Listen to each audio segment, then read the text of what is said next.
Hi friends, welcome to my channel.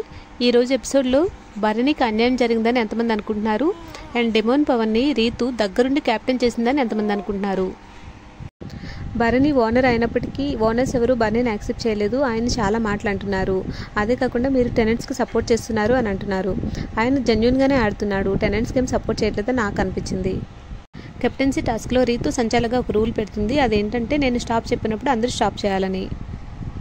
Episode చూసిన తర్వాత నాకేమనిపించింది అంటే పవన్కి ఎప్పుడు అవసరమో అప్పుడే స్టాప్ చెప్తుంది. ఒక దగ్గర ఇమాన్యుయల్ అండ్ పవన్ కలర్స్ పూసుకుంటాడు. అప్పుడు బర్నీ కూడా వెళ్తాడు.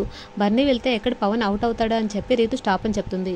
రీతు స్టాప్ చెప్పినా కూడా అందరూ కొద్దిసేపు కలర్స్ పూసుకుంటారు. అయినా కూడా రీతు బర్నీని అవుట్ అంటుంది. నార్మల్గా అయితే ఈ రౌండ్లో పవన్ టీషర్ట్ పైన ఎక్కువ కలర్ ఉంటుంది. పవన్ అవుట్ అవ్వాలి. పవన్ని సేవ్ చేయడానికి బర్నీని అవుట్ చేస్తుంది రీతు. ఈ టాస్క్లో శ్రీజ అండ్ ప్రియ చాలా ఓవర్ యాక్షన్ చేశారని నాకు అనిపించింది. మీరేమనుకుంటారో కామెంట్ చేయండి. That's all for now. Thank you for watching.